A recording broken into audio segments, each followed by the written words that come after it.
we've been trying to set this up for a little while. Kelvin is not only a starting left tackle in the NFL, which is funny because for me, he looks really young. And I'm like, really? NFL player looks like so young. I'm just getting old. But he's also a Flexport investor, so we can congratulate him on his financial on his great financial judgment. And you drafted in 2012. He's been a starting offensive lineman for correct me if I'm wrong, Pittsburgh Steelers, Jacksonville Jaguars, and now the New York Jets. Yes, sir. That's correct. Do we have any fans of these teams here? Yeah. All right. Oh, great. We got a Jets fan.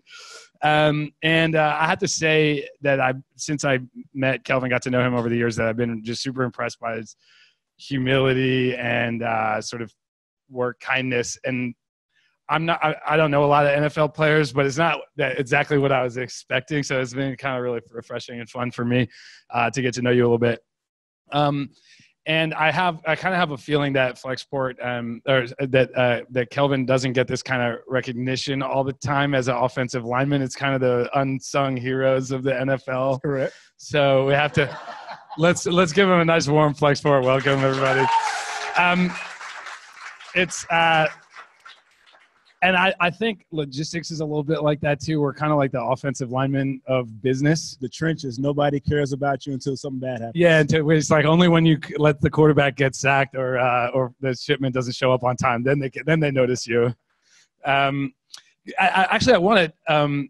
We'll get into that a little bit and talk about what that looks like. But maybe I'm just really curious about some of the mundane stuff of the NFL life of the NFL athlete. Maybe you could tell us a little bit like, what do you do when you wake up? What do you eat for breakfast?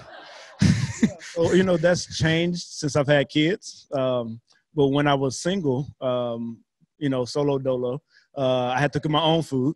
But for me, getting up in the morning, it's the same thing. 5:45, 5:30 every morning. It's like clockwork. I don't need an alarm. I don't need a phone. I don't need an alarm clock. 5:30, 5:45 every morning. Go in and cook 2 eggs, 2 pieces of bacon, some kale, and drink a glass of water. Are you trying to gain weight, or is it trying to stay fit, or what is the diet here? What are we trying to do? It depends on what time of year we are. Oh. So right now it's off season. So right now I'm trying to get back to where I need to be. During the off season, I kind of let things go a little bit. You do? I go and eat what I want to. I mean, I've been strict. I mean, every Friday we have the weigh-in, $2.99. I have to be $2.99 every Friday during the season. Is that right? Yeah, I get fined. Why is that the number? That's the number that the coaches gave me. So $2.99 every Friday. Every Friday. Every player has one? Well, every player has one. Oh, so I didn't know that. Whatever your weight is, that's what you're expected to weigh in at. Do they give you advice on what to eat, or you can eat anything you want, but you have to hit that number? Eat whatever you want to, but it'd be smart to eat very good so you can actually perform at a high level. And then the thing is, you get fined. I don't know if y'all get fined here at Flexport, but we get fined if we don't make our weight. So it's serious business.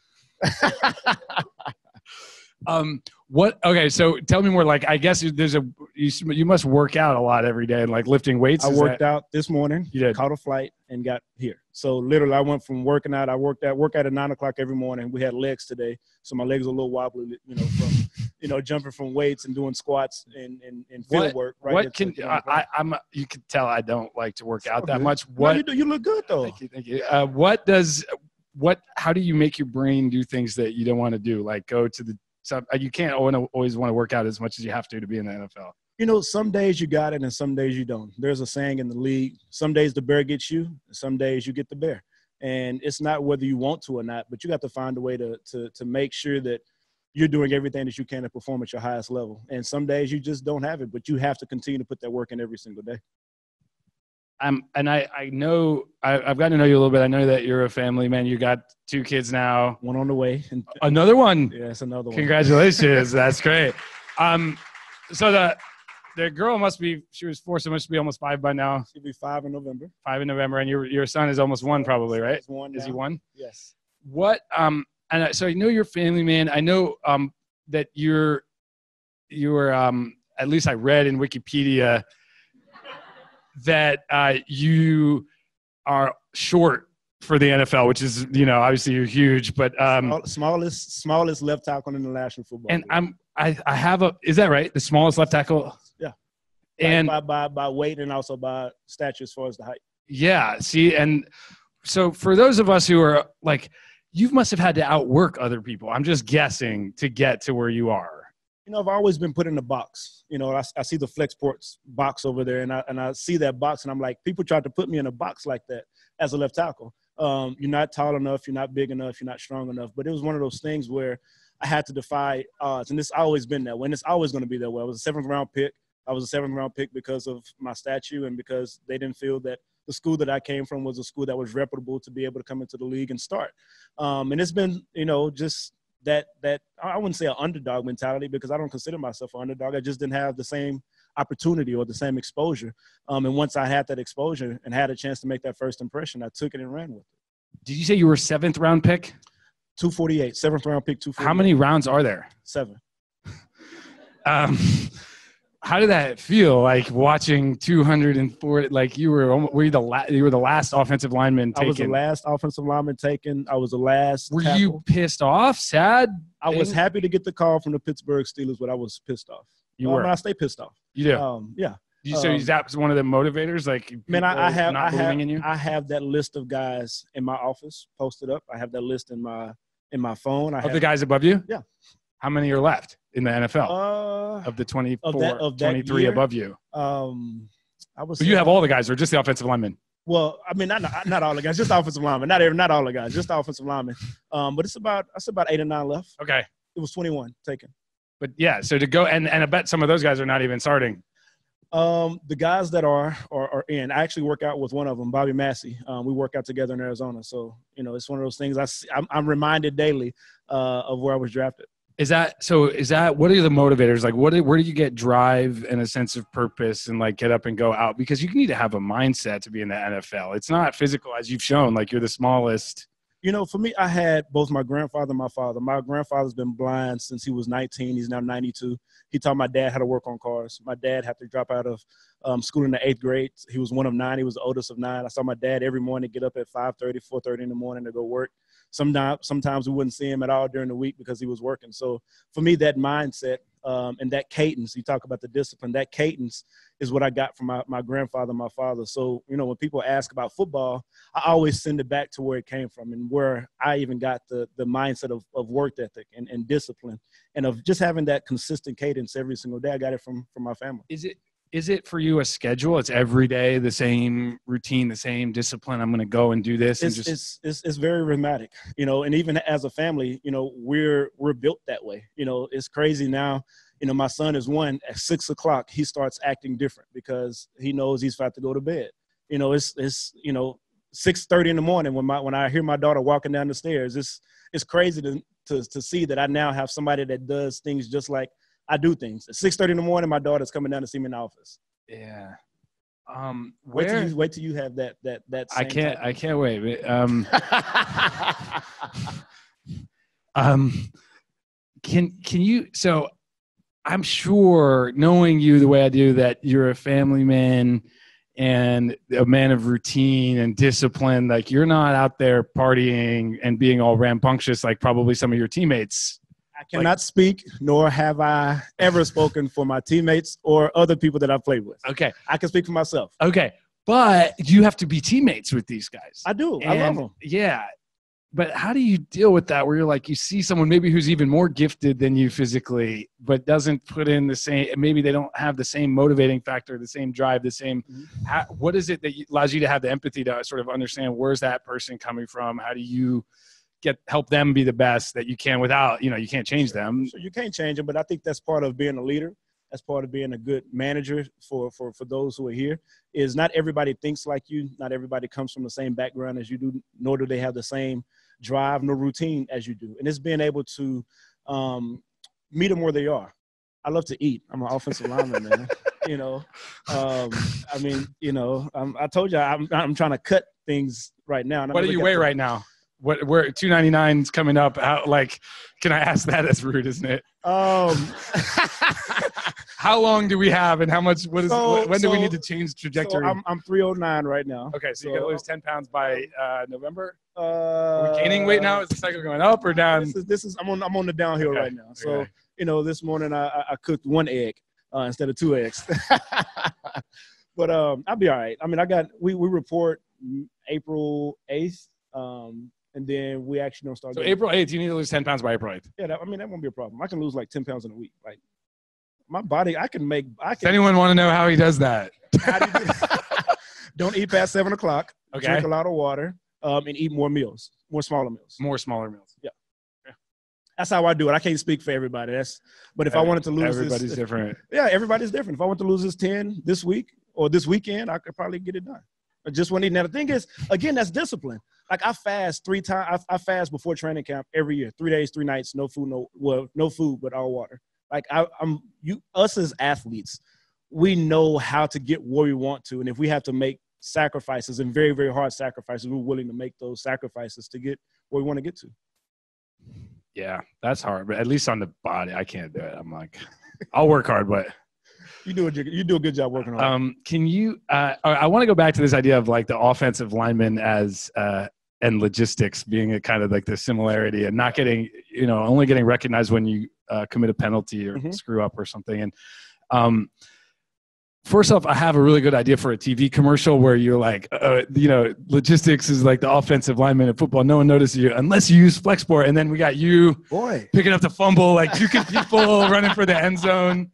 Actually, I found a picture of you. You got to tell us, did you score a touchdown? Where did this picture come from? No, I didn't. I think either Robbie scored, which is number 11. Okay. But we were down in Miami. We ended up losing that game. We should have won that game. We was up by 2 touchdowns with 6 minutes to go in the game, and we lost that game. So that's which is all that matters. So, okay, so that's great. So one of these guys scored a touchdown and gave you the ball to spike it. Yes. And that's actually what I wanted to ask about is like, what have you seen from good leaders, great leaders? And I'm sure you've worked with quite a few, whether it's a good star player or like maybe it's not always the quarterback, it's probably a stereotype, but a coach. Sure. What have you seen that they can do to help recognize people like you who are the offensive linemen in the trenches day in, day out, just putting in work, but not getting elevated, not getting the recognition? I think about this like I get to sit up here or go on TV or something, right, but these are the ones doing all the hard work. Yeah. What are things that you can do to recognize team members who are just putting it in but not getting recognition by the world? I think it's really about just paying respect to those people. As a head coach, I've seen it. I've had multiple head coaches, and the head coaches that I've really gravitated to is they knew how to make. It wasn't so much about making everybody feel good, but they were able to plant something special in every person. And I had Mike Tomlin down in Pittsburgh. Oh yeah. Who for me is probably one of the best coaches that I've ever played for. And the fact that he was able to relate to every single person in some way, he was able to put something special in each person. And I think and relate to something like in their personal life or in their career, ambition, their game. Yeah, what have you, whether it's personal, career. Where they come from, what he thought that they could be, he was able to put something special in every single person, and that's a characteristic that as a leader you always want to have. And for me, I also had another guy, Heath Miller, was a tight end there in Pittsburgh. Didn't say a lot, didn't talk a lot. You wouldn't know Heath was in the room unless he came up and touched you. Like he was just a very quiet person, but he knew how to relate to people in the most simplest way, and was just able to get the best out of you and to know that he cared about you. And he was actually looking, because sometimes you may not even know if your leader or your boss is looking at you. And Coach Tomlin and both Heath Miller, who I played with for years, you can tell that they were looking, and that meant a whole bunch. So they were paying attention to the details. The details. Yeah. And then is it like about the personal one-on-one come and recognize you in front of the team? Like college, they do like stickers on your helmet or something? No. Like we didn't do none of that in Pittsburgh. You had your numbers and that was it. No stickers. Had your numbers, like your stats? Like No. Like the number that was on your helmet. Oh, the number on your helmet. Yeah, we didn't do like O State, they do like the little stickers. Or I think Gruden was doing it at the Senior Bowl where he put like make a big play, he put a stick on your head. It wasn't none of that. It was in a very organic way. Like he didn't really. And sometimes I think being that, Coach Tomlin would put people on the board like this, and he would have you getting beat down. And I'm not saying that you need to do that. But public shaming, yeah. But that showed you that he was watching, because now that same play that you got beat down, if you went and killed that person the next play, he would put that play up too. So it was that the ability to be able to show both the good and the bad, and to see that you were making progressions, and he showed that in front of the team, and that was amazing. And do you think that he sort of does a little bit of the opposite with the star player who the media is recognizing, and like do less recognition of that person and bring their ego back down in check? Anybody who's been following the Pittsburgh Steelers right now, I cannot talk about the Pittsburgh Steelers. I no longer play for the Pittsburgh Steelers. Right, okay. I could talk about how he was when I was there. Okay. That was almost 4 years ago now. But when I was there, that he was able to, and I won't call him a puppet master, but he was able to utilize the strengths in each person and also understand their weaknesses and be able to find a way to light that fire in each person. And for me, that's what I respected about him. What is it that you can do? Like you've been in the league for 6 years, which is going on 8. Which is 8? Yeah. Am I bad at math? 2012, yeah, going on 8. What does that make you a veteran? You're there for more than half the team, probably, right? That makes me old. What do you do? How do you become a leader? What do you do to help bring the young people, young new team member? I just read that the Jets quarterback he's like 22 or something. Yes. How do you help someone like that who needs to be a leader, but they're 22 and just joined the team? It's so much pressure. Yeah, it is. It's a ton of pressure on him, and anytime you come into the league, it's pressure.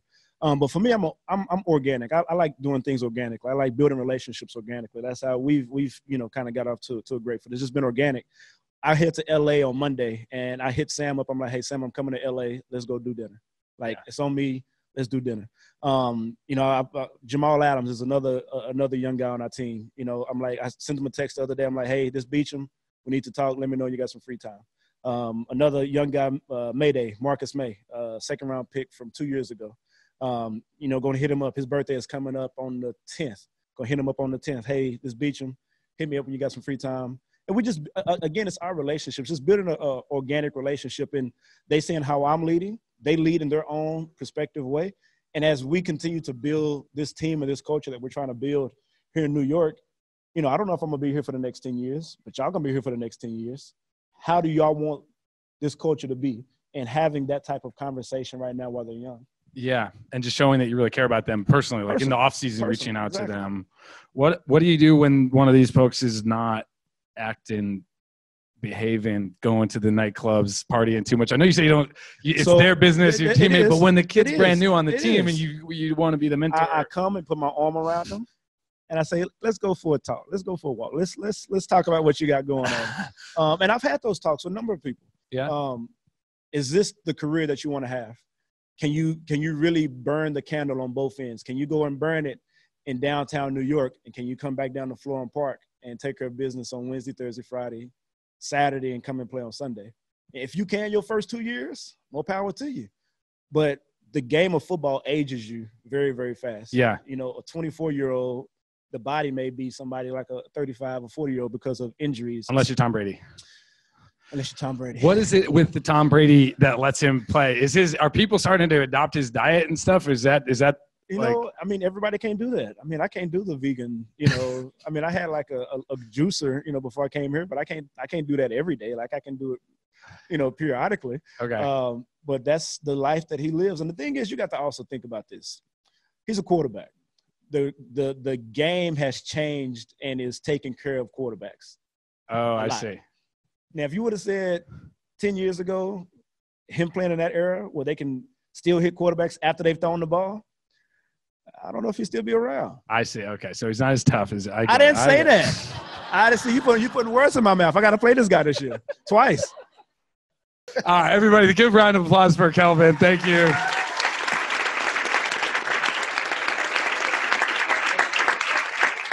Very inspirational for those of us who are just not, a little too short or not big enough for the job. Know that, you can be the smallest and the lightest offensive lineman and still be a starter at the crucial left tackle position. So thank you very much.